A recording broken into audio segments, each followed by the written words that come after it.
नमस्कार,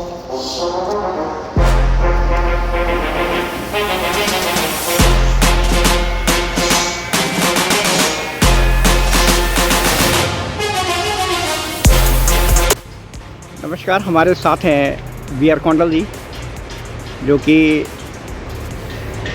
एचएएस अधिकारी रिटायर्ड हुए हैं और आजकल लोगों की मदद के लिए मुफ्त कानूनी सलाहकार के तौर पे काम करते हैं। हालांकि इन्होंने एक बहुत बढ़िया प्रोजेक्ट छेड़ा हुआ है आजकल, यानी जो किसानों के लिए भी कमाऊ है। और एक सोच इसके पीछे ये थी इनकी कि इस प्रोजेक्ट को डेवलप करने के लिए इन्होंने सरकारी योजनाओं का भी फ़ायदा उठाया। और किसानों के लिए इसलिए फ़ायदेमंद है क्योंकि इस फसल, ये जो आप बेल देख रहे हैं, इसमें फसल 3 साल के बाद आती है। और ये जो है इसको कीवी बोलते हैं, जो कि एक बेलनुमा पौधा होता है। और इसके लिए पूरा इन्होंने इंफ्रास्ट्रक्चर करके रखा हुआ है। ये पिलर बनाए हैं, आयरन पिलर बनाए, उसके ऊपर एक तारों का जाल बिछाया है जिसके ऊपर ये बेल फैलेगी। और साथ में ड्रिप सिस्टम में जो है इसकी सिंचाई होती है और बिल्कुल बेल के रूट्स पे जो है पानी ड्रिप करता है। और सरकार की जो ये कीवी उगाने की योजना है, इसका इन्होंने भरपूर फ़ायदा उठाया। और इसको बनाने में अभी तक इन्होंने कम से कम 1.5 से 2 लाख रुपए खर्च कर दिया है। और सरकार से भी इन्हें इस प्रोजेक्ट के लिए मदद मिल रही है। तो क्या है और किस तरह से आप इस प्रोजेक्ट को अपने छोटे से खेत में लगाकर भी जो है लाखों रुपए कैसे कमा सकते हैं, इसके बारे में यही बताएंगे। नमस्कार सर। नमस्कार। ये शौक़ कब पैदा हो गया आपका कि आप कानूनी सलाहकार के साथ अब खेतीबाड़ी भी करने लग गए?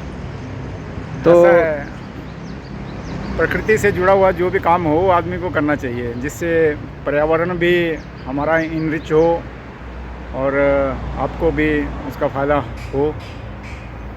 ऐसा काम जिससे पृथ्वी का सर्वनाश हो, एनवायरनमेंट ख़राब हो, भले ही उससे पैसा आता हो, मैं इसके पक्ष में नहीं हूँ। इसलिए एक शौकिया तौर पर ये कीवी का जो 25-30 प्लांट यहाँ पर मैंने लगाए हैं, इसकी सलाह बेसिकली मेरे को डायरेक्टर हॉर्टिकल्चर विनय जी ने दी थी।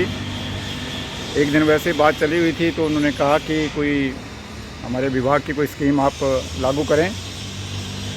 मैंने कहा कौन कौन सी है, तो उन्होंने कहा कि कीवी की भी एक स्कीम है जिसमें सरकार भी मदद करती है और लोगों को अभी इसका फ़ायदा होता है जिस वक्त ये फसल देते हैं।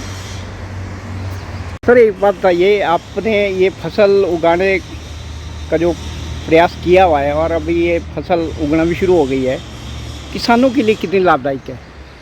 देखो, सबसे पहले बात तो ये है कि इसका सबसे बड़ा बेनिफिट तो ये है कि ये प्लांट जो है 3 साल के बाद आपको सैंपल दे देगा और 4 साल जब इसका हो जाएगा तो इसमें से आपको इनकम स्टार्ट हो जाएगी।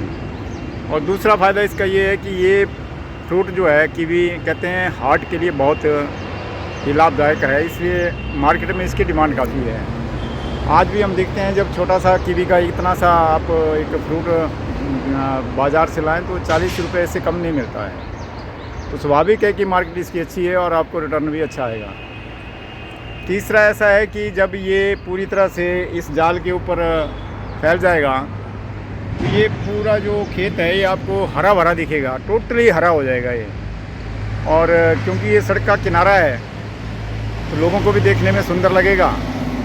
और यदि विभाग भी चाहेगा कभी अपने फार्मर्स को यहाँ पर लाकर डेमो देना तो उनके लिए भी आसान रहेगा। आपको जब इस बारे में सलाह मिली कि विभाग की तरफ से ऐसा हो सकता है, तो आप थोड़ा सा ये बताइए कि किसान विभाग से किस तरह से इससे जुड़ सकते हैं? देखिए, सबसे बड़ी बात है कि किसानों के पास विभाग को जाना पड़ेगा। मैं देख रहा हूँ हमारे जो विभाग हैं, एग्रीकल्चर है चाहे हॉर्टिकल्चर है, इसके अधिकारी एक सीमित किसानों की संख्या तक रहते हैं। जो इनको अप्रोच करता है या जिनको जानकारी है इन योजनाओं की, या जो किसी नेता के माध्यम से सब्सिडी का फ़ायदा उठाने के लिए जाते हैं, उनको तो ये प्रॉपरली उसका लाभ देते हैं। लेकिन ऐसे किसान जिनको ना तो योजना की जानकारी है और गांव में बैठे हैं, ज़मीन उनकी खाली पड़ी हुई है, वहाँ से कुछ नहीं हो पाता है, उनको बेसिकली इस प्रकार की जानकारी देना आवश्यक है कि उनकी ज़मीन के मुताबिक, वहाँ के वेदर के मुताबिक कौन सी फसल उगाई जा सकती है। अभी मुझे भी इसकी जानकारी तब मिली जब डायरेक्टर साहब ने इसके मेरे को एक सलाह दी। उन्होंने अपने विभाग के आदमी यहाँ भेजे, तो उनसे कुछ इस प्रकार की जानकारी मिली कि ये यहाँ पर लाभदायक रहेगा। और दूसरा एक और मैंने उनसे जानकारी ली है जिसका मैं प्रयास करूँगा आगे करने का। उन्होंने कहा कि आने वाले समय में नींबू की बहुत डिमांड है और ये डिमांड कभी कम नहीं होगी। जैसे जैसे पृथ्वी का टेम्परेचर बढ़ता जाएगा, नींबू की कीमत जो है वो बढ़ती रहेगी। आज की तारीख में जहाँ पर गर्मी पड़ रही है, 10 रुपये का एक नींबू मिल रहा है और 300-400 रुपये किलो तो वैसे भी मार्केट में नींबू का रेट रहता है। और नींबू के पौधे के लिए आपको मेहनत भी ज़्यादा नहीं करनी पड़ती है।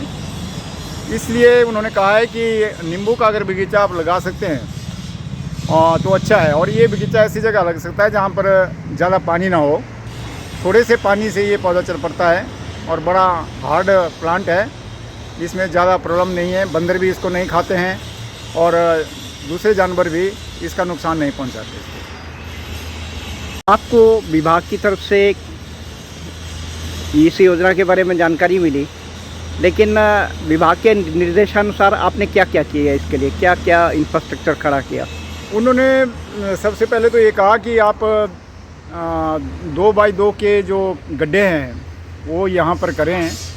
तो सबसे पहले तो हमने इसके गड्ढे किए और उसके बाद इसमें खाद जो रेशो उन्होंने बताई थी वो खाद इसमें मिट्टी में मिलाई। फिर पालमपुर जो हमारे एग्रीकल्चर यूनिवर्सिटी है, उनका एक सेंटर है सुंदरनगर में, वहाँ पर उन्होंने कीवी की प्लांटेशन जो है वो तैयार की हुई है। तो उन्होंने कहा कि आप वहाँ जाइए और वहाँ से प्लांट लाइए। तो वहाँ से मैंने प्लांट लिए। 150 रुपये का एक प्लांट वहाँ पर आसानी से मिल जाता है। और उसके बाद इनको यहाँ पर हमने प्लांट कर दिया। इसमें फिर उन्होंने एक सलाह और दी कि हर प्लांट के साथ एक कम से कम 6 फुट हाइट की एक स्टिक जो है साथ में लगानी है, ताकि पौधा इसके साथ साथ जो है सीधा ऊपर को जाए। और जब ये इस हाइट पे पहुंच जाएगा तो तारों से 1 फुट नीचे से इसका ऊपर वाला पोर्शन जो है इस तरीके से, जैसे मैंने ये इसको काटा, ऐसे काट देना है, ताकि जब ये यहाँ से कट जाएगा तो इसकी जो आंखें हैं इनमें से 2 टहनियाँ निकलेगी, एक इधर को जाएगी, एक इधर को जाएगी। और जो हमने 2 पिलर बीच में इसके अगल बगल में लगा रखे हैं, इनकी तरफ इसका जाल फैल जाएगा, क्योंकि इसकी टहनियाँ कहते हैं 90 डिग्री पर और टहनियाँ निकालती है। तो ये पूरी के पूरा इस छत के ऊपर जो है एक ग्रीन सारा तैयार कर देगा और इसमें फ्रूट लगना शुरू हो जाएगा। आपने कितना खर्चा किया और विभाग ने कितनी मदद की आपकी?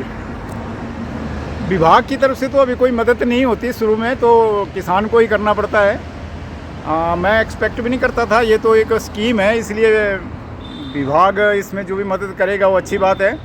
अभी तक तो मैंने इसमें कोई 1.5 लाख रुपया खर्च कर लिया है और अब इसके बाद कोई ज़्यादा खर्चा इसके ऊपर नहीं है, क्योंकि इसी में सिर्फ खाद वगैरह देने का है। ड्रिप सिस्टम हमने इसमें लगा दिया हुआ है। बाकी ये जो जंगला है इस पे ज़्यादा खर्चा आता है, वो हमने एक परमानेंट स्ट्रक्चर खड़ा कर दिया हुआ है। अब ये 40-50 से 60 साल तक जो है ये स्ट्रक्चर हिलने वाला नहीं है और लगातार ये फ्रूट जो है, अगर इसकी रखवाली अच्छी तरह से करेंगे तो आगे फ्रूट देता रहेगा। किसानों के लिए क्या मैसेज है, बागवानों के लिए क्या मैसेज है आपका?